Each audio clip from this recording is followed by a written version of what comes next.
আমার মাকে দাদু বাড়িতে একা পেয়ে যেভাবে কাজ করল বন্ধুরা গল্পটি সম্পূর্ণ শুনলে আপনাদের মেশিন দিয়ে পানি চলে আসবে।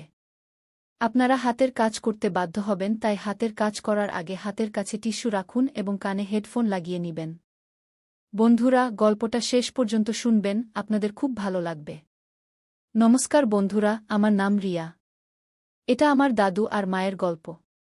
আমার পরিবার ছিল ছোট্ট। আমার দাদু, যার বয়স এখন ৬২ বছর, আমার মা যিনি ৩৮ বছরের, আমার বড় ভাই রাহুল যে ২৫ বছরের আর বিদেশে চাকরি করে, আর আমি ২০ বছরের রিয়া। আমার দাদি মারা গিয়েছিলেন ১০ বছর আগে একটি দুর্ঘটনায়। তারপর থেকে দাদু একা থাকতেন। আমার বাবাও আমাদের ছেড়ে চলে গিয়েছিলেন, আমি তখন মাত্র ৫ বছরের ছিলাম যখন তিনি একটি অসুখে মারা যান। আমার দাদুর নাম প্রকাশ। তিনি ছিলেন লম্বাচোরা, বয়সের তুলনায় শক্তিশালী। তার বাদামি চোখে এক গভীরতা ছিল, আর কণ্ঠে এক অদ্ভুত আকর্ষণ। লোকেরা বলত তিনি যৌবনে খুব হ্যান্ডসাম ছিলেন। মায়ের নাম অনিতা। তিনি ছিলেন খুব সুন্দর, ফর্সা রং, লম্বা কালো চুল আর এক মুচকি হাসি যে কারো মন জয় করে নিতে পারে। তিনি প্রায়ই বিষণ্ণ থাকতেন, হয়তো বাবার স্মৃতি অথবা অন্য কিছু। কিন্তু সত্যি কথা আমি পরে জানতে পেরেছিলাম, যখন আমি কলেজে প্রথম বর্ষে পড়তাম। রাহুল বিদেশে ছিল গত ২ বছর ধরে। তার অনুপস্থিতিতে বাড়িতে এক ধরনের খালিঝুম বেড়ে গিয়েছিল। আর সম্ভবত এই খালিঝুমই দাদু আর মাকে একে অপরের কাছাকাছি নিয়ে এসেছিল। এটা গত বছরের কথা। এপ্রিল মাস, গরম শুরু হয়ে গিয়েছিল। আমি কলেজ থেকে ক্লান্ত হয়ে বাড়ি ফিরেছিলাম। সেদিন আমার একটি ক্লাস আগেই শেষ হয়ে গিয়েছিল, আর আমি ভেবেছিলাম বাড়ি গিয়ে একটু বিশ্রাম নেব। বাড়ির দরজা খোলা ছিল, যা একটু অদ্ভুত ছিল কারণ মা সবসময় তা বন্ধ রাখতেন। আমি জুতো খুলে চুপচাপ ভিতরে ঢুকলাম। বাড়িতে নিস্তব্ধতা। আমি ভাবলাম মা হয়তো বাজারে গেছেন আর দাদু তার ঘরে আছেন। আমি আমার ঘরের দিকে যাচ্ছিলাম, কিন্তু ঠিক তখনই রান্নাঘর থেকে কিছু শব্দ শুনতে পেলাম, হালকা হাসি, কিছু ফিসফিসানি। আমি ভাবলাম হয়তো কোনো প্রতিবেশী এসেছে। মাকে হাসতে শুনেছিলাম অনেক দিন পর, তাই আমার মনে এক ধরনের কৌতূহল জাগল। আমি চুপি চুপি রান্নাঘরের দিকে এগিয়ে গেলাম। দরজাটা একটু খোলা ছিল, আর আমি উকি দিয়ে যা দেখলাম তা আমার জন্য কোনো ধাক্কার চেয়ে কম ছিল না। মা রান্নাঘরে দাঁড়িয়েছিলেন, তিনি চা বানাচ্ছিলেন আর তার হাতে একটা কাপ ছিল। তার ঠিক পিছনে দাদু দাঁড়িয়েছিলেন, তার হাত মায়ের কোমরে, আর তিনি ধীরে ধীরে মায়ের কানে কিছু বলছিলেন। মা হাসছিলেন, তার চোখে এক চমক ছিল যা আমি আগে কখনো দেখিনি। দাদুর মুখ মায়ের কাঁধের কাছাকাছি ছিল, আর তিনি ধীরে ধীরে তার গলার কাছে নাক নিয়ে যাচ্ছিলেন। মা হালকা করে চোখ বন্ধ করেছিলেন, যেন সেই মুহূর্তটা উপভোগ করছেন। এসব এতটাই অদ্ভুত ছিল যে আমি বুঝতেই পারছিলাম না কি ঘটছে। আমার বুক ধড়াস ধড়াস করছিল। আমি চুপি চুপি পিছিয়ে গিয়ে আমার ঘরে চলে গেলাম। দরজা বন্ধ করে বিছানায় বসে পড়লাম। আমার মাথায় প্রশ্নের ঘূর্ণিঝড় উঠছিল, আমি যা দেখলাম তা কি সত্যি? আমি ভাবলাম হয়তো আমি ভুল বুঝছি, হয়তো তারা শুধু মজা করছিলেন। কিন্তু আমার মন মানতে চাইছিল না। আমি নিজেকে শান্ত করার চেষ্টা করলাম। ভাবলাম হয়তো এটা একবারের ঘটনা। কিন্তু তবু আমার মনে এক সন্দেহের বীজ পড়ে গিয়েছিল। সেদিনের পর থেকে আমি দাদু আর মায়ের দিকে নজর রাখা শুরু করলাম। পরের কয়েকদিন আমি লক্ষ্য করলাম দিনে সবকিছু স্বাভাবিক ছিল। মা সকালে উঠে নাস্তা বানাতেন, দাদুকে চা দিতেন, দাদু তার খবরের কাগজে মগ্ন থাকতেন, আর মা ঘরের কাজে ব্যস্ত থাকতেন। কিন্তু কিছু একটা বদলে গিয়েছিল। দাদুর চোখে এক চমক ছিল যা আগে দেখা যেত না। তিনি মায়ের সঙ্গে কথা বলার সময় একটু বেশি হাসতেন। মাও আগের চেয়ে বেশি খুশি লাগছিলেন। তিনি গুনগুন করতেন, বারবার চুল ঠিক করতেন, আর মাঝে মাঝে দাদুর দিকে তাকিয়ে হালকা করে হাসতেন। এসব ছোট ছোট জিনিস ছিল, কিন্তু আমার সন্দেহকে আরও গভীর করছিল। এক সন্ধ্যায় আমি আমার ঘরে বসে বই পড়ছিলাম। মা বলেছিলেন তিনি প্রতিবেশীর কারো সঙ্গে দেখা করতে যাচ্ছেন, আর দাদু তার ঘরে ছিলেন। আমি ভাবলাম একটু টিভি দেখি। হলো রুমে গেলাম, কিন্তু ঠিক তখনই মায়ের চপ্পলের আওয়াজ শুনতে পেলাম। আমি ভাবলাম তিনি তাড়াতাড়ি ফিরে এসেছেন। টিভির আওয়াজ কমিয়ে চুপি চুপি দেখার চেষ্টা করলাম। মা হল রুমে ছিলেন না। আমি লক্ষ্য করলাম দাদুর ঘরের দরজাটা একটু খোলা ছিল। আমি চুপি চুপি সেখানে গেলাম। ভিতর থেকে মায়ের মৃদু কণ্ঠ শুনতে পেলাম, প্রকাশজি, কেউ দেখে ফেললে কি ভাববে? দাদু হেসে বললেন, অনিতা, রিয়া উপরে আছে, আর বাইরে কেউ নেই। চিন্তা করো না। গিয়ে আমি দরজার ফাঁক দিয়ে উকি দিলাম। মা দাদুর পাশে বসেছিলেন। দাদুর হাত মায়ের কাঁধে ছিল, আর তিনি ধীরে ধীরে তার চুলে হাত বুলিয়ে দিচ্ছিলেন। মায়ের মুখ একটু লাল ছিল, আর তিনি দাদুর দিকে তাকিয়ে হাসছিলেন। তারপর দাদু তার মুখ মায়ের কাছাকাছি নিয়ে আর মা দুজনেই তাদের চোখ বন্ধ করে নিলেন। তাদের মধ্যে সেই মুহূর্তটা এমন ছিল যা আমার পক্ষে বোঝা কঠিন। আমি চুপচাপ পিছিয়ে গেলাম এবং আমার ঘরে চলে এলাম। আমার মাথা ঝিমঝিম করছিল। কয়েকদিন পর এক রাত আমি দেরি পর্যন্ত পড়ছিলাম। প্রায় 1:30টা বেজেছে। আমি ভাবলাম পানি খেয়ে ঘুমিয়ে পড়ব। আমি আমার রুম থেকে বেরিয়ে কিচেনের দিকে যাচ্ছিলাম, তখনই দেখলাম দাদা তার রুম থেকে বেরিয়ে মায়ের রুমের দিকে যাচ্ছেন। তিনি চুপচাপ হাঁটছিলেন, যেন কেউ টের না পায়। মায়ের রুম ছিল প্রথম তলায় আর দাদার রুম নিচে। আমি ভাবলাম হয়তো তার কোনো কাজ আছে। কিন্তু তারপরই দেখলাম মায়ের রুমের দরজা একটু খোলা, আর দাদা ভেতরে চলে গেলেন। দরজা বন্ধ হয়ে গেল। আমি সেখানেই সিঁড়িতে দাঁড়িয়ে রইলাম। আমার হৃদয় আবার দ্রুত স্পন্দিত হতে লাগল। আমি সাহস করে চুপি চুপি মায়ের রুমের কাছে গেলাম। দরজার নিচ থেকে একটু আলো আসছিল। আমি কান দরজার সঙ্গে লাগিয়ে দিলাম। ভেতর থেকে মৃদু মৃদু কথা শোনা যাচ্ছিল।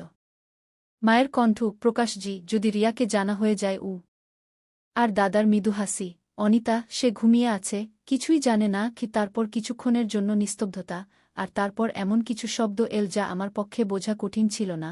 বিছানার মৃদু ক্রিকিং, কিছু পড়ার শব্দ, আর তারপর মায়ের মৃদু নিঃশ্বাস। মনে হচ্ছিল যেন তারা দুজন একে অপরের খুব কাছাকাছি আছে। আমি সেখান থেকে দৌড়ে আমার রুমে চলে এলাম। দরজা বন্ধ করে বিছানায় শুয়ে পড়লাম। আমার শ্বাস দ্রুত হচ্ছিল আর শরীর কাঁপছিল। এটা কি ছিল? আমার চোখের সামনে সেই সব ঘুরছিল, রান্নাঘরে সেই মুহূর্ত, হোলঘরে সেই নিকটতা, আর এখন এই রাতের নিস্তব্ধতা। আমি ঘুমাতে পারলাম না। আমার মনে রাগ ছিল, লজ্জা ছিল, কিন্তু সঙ্গে একটা অদ্ভুত টানও ছিল। আমি বুঝতে পারছিলাম না আমার কি হচ্ছে। পরের দিন আমি কলেজে গেলাম, কিন্তু আমার মন কোথাও ছিল না। আমার বন্ধুরা জিজ্ঞেস করল আমি কেন মনমরা, কিন্তু আমি কিছু বললাম না। আমি শুধু ভাবছিলাম কি করব, আমি কি মায়েকে জিজ্ঞেস করব নাকি দাদাকে? কিন্তু আমার সাহস হচ্ছিল না। আর তারপর একটা অদ্ভুত ব্যাপার ঘটল। যখনই আমি সেই রাতের কথা মনে করতাম, আমার শরীর একটা অদ্ভুত উত্তাপে ভরে যেত। আমার মনে কিছু খারাপ চিন্তা আসতে শুরু করল। আমি ভাবতে লাগলাম, এমন হওয়া কি ভুল? কি সবাইকে ভালোবাসা আর নিকটার প্রয়োজন হয় না? আর তারপর একটা বিপজ্জনক চিন্তা আমার মাথায় এল, আমারও কি কারো প্রয়োজন আছে? আমি আমার বন্ধু রোহানের দিকে নজর দিতে শুরু করলাম। সে কলেজে প্রায় আমার সঙ্গে কথা বলত। তার চোখে সেই চমক ছিল যা আমি দাদার চোখে দেখেছিলাম। সে হাসত, আমার সঙ্গে মজাক করত, আর মাঝে মাঝে আমার কাছাকাছি আসার চেষ্টা করত। আগে আমি তাকে দূরে রাখতাম, কিন্তু এখন আমি তাকে থামাতে পারছিলাম না। একদিন কলেজের পর আমরা পার্কে বসেছিলাম। সে আমার কাছাকাছি এল, আমার হাত স্পর্শ করল। তার আঙুলগুলো আমার তালুতে মৃদু মৃদু ঘুরছিল, আর আমার শরীরে একটা অদ্ভুত কম্পন হল। সে ধীরে ধীরে আমার কানে বলল, রিয়া, তুমি খুব সুন্দর গো। আমি কিছু বললাম না, শুধু তার চোখের দিকে তাকিয়ে রইলাম। আর তারপর আমি নিজেকে তার আরও কাছাকাছি যেতে দিলাম। সেই দিনের পর রোহান আর আমার মধ্যে কিছু বদলে গেল। সে আমাকে মেসেজ করত, রাত পর্যন্ত কথা বলত। আমরা কলেজের পর প্রায়ই দেখা করতে লাগলাম। একবার সে আমাকে তার বাসায় ডাকল। তার পরিবার বাইরে গিয়েছিল। আমি গেলাম। আমরা তার রুমে বসেছিলাম। সে আমার কাছাকাছি এসে আমার কাঁধে হাত রাখল। তার শ্বাস আমার মুখের কাছাকাছি ছিল। সে ধীরে ধীরে আমার গাল স্পর্শ করল, আর আমি তাকে থামালাম না। সেই মুহূর্তটা এমন ছিল যা আমাকে ভুলও মনে হচ্ছিল, কিন্তু সঙ্গে একটা অদ্ভুত শান্তিও দিচ্ছিল। ধীরে ধীরে আমি রোহানের সঙ্গে বেশি সময় কাটাতে লাগলাম। আমরা কলেজের পর কোথাও না কোথাও ঘুরতে যেতাম। সে আমাকে তার বন্ধুদের সঙ্গে পরিচয় করিয়ে দিত, আর আমি তার দুনিয়ায় হারিয়ে যেতে লাগলাম। কিন্তু আমার মনে সবসময় দাদা আর মায়ের কথা ঘুরত। আমি ভাবতাম, যদি তারা এমন করতে পারে, তাহলে আমার জন্যও এটা ভুল নয়। আমি নিজেকে বোঝানোর চেষ্টা করতাম যে এসব স্বাভাবিক, কিন্তু কোথাও যেন আমার ভেতরের একটা অংশ চিৎকার করে বলছিল যে আমি ভুল পথে যাচ্ছি। এক রাতে আমি বাড়ি ফিরলাম। মা আর দাদা হোলঘরে বসেছিলেন। মা দাদার জন্য চা বানাচ্ছিলেন, আর দাদা তার দিকে তাকিয়ে হাসছিলেন। আমি লক্ষ্য করলাম মায়ের শাড়ির আঁচল একটু নিচে সরে গেছে, আর দাদার চোখ সেখানেই আটকে আছে। মা হালকা করে তার চুল ঠিক করলেন আর দাদা তার দিকে হাত বাড়ালেন। আমি চুপি চুপি আমার রুমে চলে গেলাম, কিন্তু সেই দৃশ্য আমার মাথা থেকে যাচ্ছিল না। আর তারপর সেই রাতেই রোহানের মেসেজ এল। সে লিখল, রিয়া, তুমি আজ খুব সুন্দর লাগছিলে। কাশ তুমি আমার কাছে থাকতে। আমি উত্তর দিলাম, কাশ আমিও তোমার কাছে থাকতে পারতাম। আর সেই রাতে আমি নিজেকে পুরোপুরি বদলে যেতে অনুভব করলাম। কয়েক মাস কেটে গেল। আমি রোহানের সঙ্গে আমার পথে হাঁটছিলাম, আর দাদামা তাদের পথে। রোহানের সঙ্গে আমার নিকটতা এখন একটা অভ্যাসে পরিণত হয়েছিল। আমি দিনে কলেজে যেতাম, কিন্তু আমার মন অন্য কোথাও থাকত। ক্লাসে বসে আমি না, আমি তার বার্তাগুলো পড়তাম না, তার কথায় হারিয়ে যেতাম। সে আমাকে প্রতিদিন এমন কিছু বলত যা আমার হৃদয় স্পর্শ করত। একদিন সে আমাকে আবার তার বাড়িতে ডাকল। আমি গেলাম। তার ঘরটি মৃদু আলো ভরা ছিল এবং সেখানে একটি অদ্ভুত নীরবতা ছিল। সে আমার কাছে এল, আমি কিছু বললাম না, শুধু নিজেকে তার আরও কাছে যেতে দিলাম। সেই মুহূর্তটি এমন ছিল যা আমাকে প্রতিবার আরও গভীরে নিয়ে যাচ্ছিল। আমি আমার চোখ বন্ধ করলাম এবং তার স্পর্শ অনুভব করতে লাগলাম। আমার মনে একটি প্রশ্ন জেগে উঠল, এই সেই অনুভূতি কি যা আমাকে দাদার কাছে নিয়ে যায়? কিন্তু আমি সেই প্রশ্নটিকে চেপে দিলাম। সেই দিনের পর আমি আরও ডুবে গেলাম। রোহান আমার জন্য সব হয়ে গিয়েছিল। আমি তার সাথে রাত পর্যন্ত বাইরে থাকতাম এবং বাড়ি ফিরতে ইচ্ছাই করতাম না। বাড়ির পরিবেশ এখন আগের চেয়েও বেশি অদ্ভুত হয়ে গিয়েছিল। মা এবং দাদা এখন আমার সামনেও কম সতর্ক থাকতে শুরু করেছিলেন। আমার মনে রাগ ছিল, কিন্তু সাথে একটি অদ্ভুত টানও ছিল। আমি ভাবছিলাম, তাদের কি এখন আর কোনো ভয় নেই? তারা কি ভাবছে যে আমি কিছু জানি না? এবং তারপর আমার মন রোহানের দিকে চলে গেল। তার কথা, তার স্পর্শ, এবং সেই মুহূর্তগুলি যা আমাকে প্রতিবার আরও গভীরে নিয়ে যাচ্ছিল। আমি নিজেকে বোঝানোর চেষ্টা করলাম যে, যদি মা এবং দাদা এমন করতে পারেন, তাহলে আমার জন্যও এটি ভুল নয়। কিন্তু আমার হৃদয়ের একটি কোণ চিৎকার করছিল যে আমি ভুল পথে যাচ্ছি। তারপর এক রাতে আমি দেরি করে বাড়ি ফিরলাম। রোহানের সাথে একটি পার্টিতে গিয়েছিলাম এবং সেখানের পরিবেশ আমাকে আরও বিভ্রান্ত করেছিল। আমি দেখলাম যে মায়ের ঘর বন্ধ ছিল এবং দাদা তার ঘরে ছিলেন না। আমি চুপি চুপি মায়ের ঘরের কাছে গেলাম। দরজার নিচ থেকে মৃদু আলো আসছিল। আমি কান দরজার সাথে লাগিয়ে দিলাম। ভিতর থেকে মায়ের মৃদু কণ্ঠ শুনতে পেলাম, প্রকাশজি, আজ একটু তাড়াতাড়ি। রিয়া কখন আসবে জানি না। দাদা হেসে বললেন, অনিতা, সে তার নিজের জগতে হারিয়ে আছে। সে কি জানে? তারপর নীরবতা নেমে এল। আমি বুঝতে পারলাম যে তারা আবার সেই জগতে হারিয়ে গেছেন। আমি আমার ঘরে গেলাম এবং বিছানায় শুয়ে পড়লাম। আমার মনে একটি ঝড় উঠছিল। আমি ভাবছিলাম, এই সব কি এখন আমার সামনেও খোলাখুলি হবে? এবং তারপর রোহানের বার্তা এল। সে লিখল, রিয়া, আজ রাতে তুমি খুব সুন্দর দেখাচ্ছিলে। কাশ তুমি আমার কাছে থেকে যেতে। আমি উত্তর দিলাম, কাশ আমি থাকতে পারতাম। সেই রাতে আমি নিজেকে সম্পূর্ণরূপে পরিবর্তিত হতে অনুভব করলাম। আমি সেই পথে এতটাই এগিয়ে গিয়েছিলাম যে ফিরে আসা অসম্ভব মনে হচ্ছিল। কয়েক মাস কেটে গেল। আমি রোহানের সাথে আমার নিজের জগতে হারিয়েছিলাম এবং দাদামা তাদের নিজের জগতে। কিন্তু একদিন সব বদলে গেল। এক সন্ধ্যায় আমি কলেজ থেকে ফিরে দেখলাম যে বাড়ির পরিবেশ কিছুটা আলাদা। দরজায় একজোড়া জুতা পরে ছিল যা আমার চেনা লাগছিল। আমি ভিতরে গেলাম হলে রাহুল বসেছিল। তার মুখ শক্ত ছিল।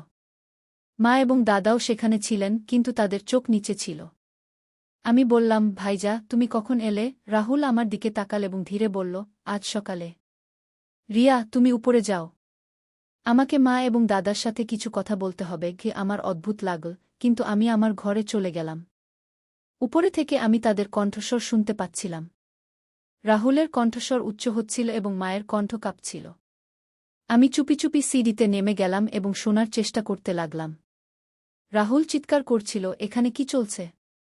আমি ভেবেছিলাম আমি আমার পরিবারের জন্য পরিশ্রম করছি, আর এখানে এই সব। তার কণ্ঠে রাগ ছিল, কিন্তু সাথে একটি ব্যথাও ছিল। আমি নিচে তাকালাম। রাহুল তার ফোনে কিছু দেখাচ্ছিল। মা এবং দাদা সোফায় বসেছিলেন। তাদের মুখ সাদা হয়ে গিয়েছিল। রাহুল ফোনটি মায়ের দিকে বাড়িয়ে দিল এবং বলল, এটা দেখো। আমি বাড়িতে ক্যামেরা লাগিয়েছিলাম নিরাপত্তার জন্য। কিন্তু এটা কি?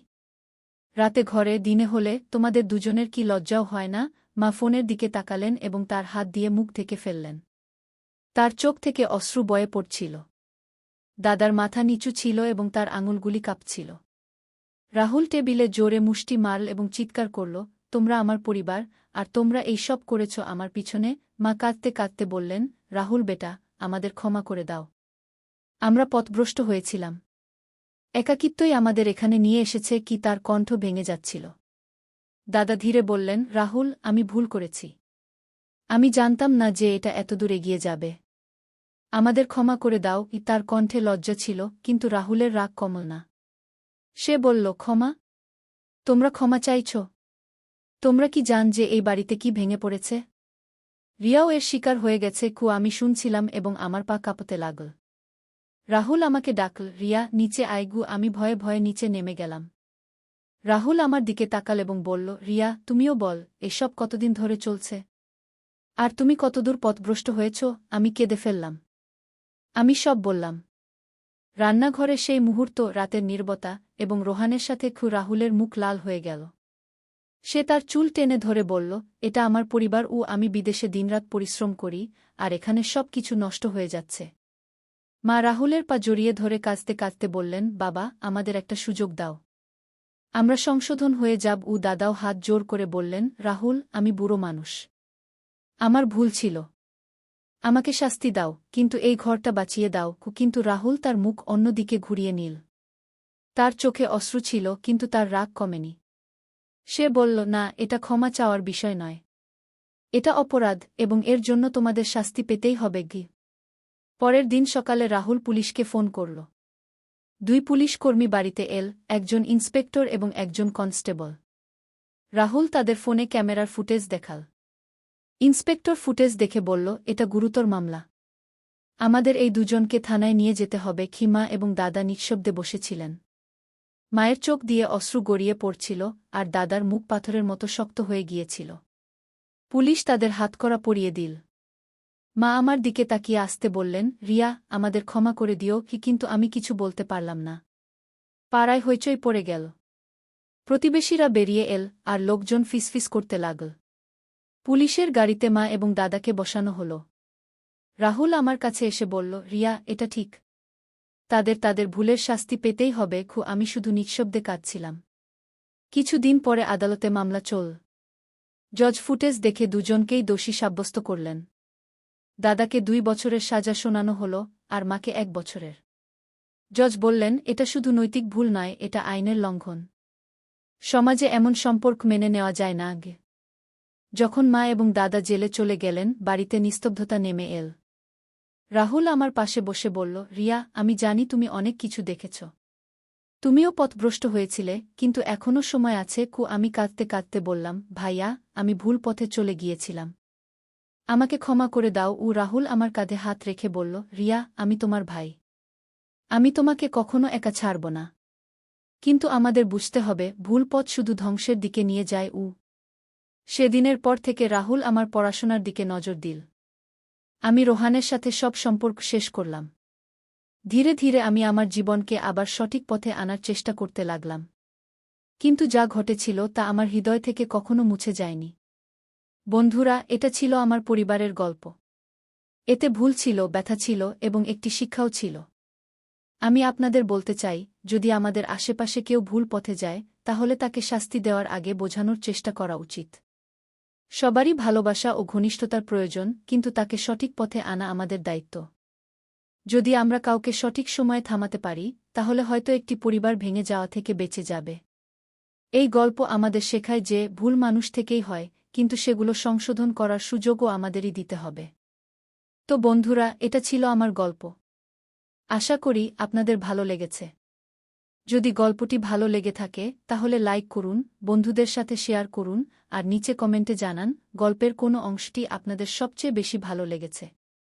আর হ্যাঁ, যদি এখনও পর্যন্ত আপনি আমার চ্যানেল সাবস্ক্রাইব না করে থাকেন, তাহলে এখনই সাবস্ক্রাইব করে নিন, যাতে এমন মজার গল্পগুলো আপনার কাছে পৌঁছতে থাকে। আগামী গল্পে দেখা হবে। নমস্কার।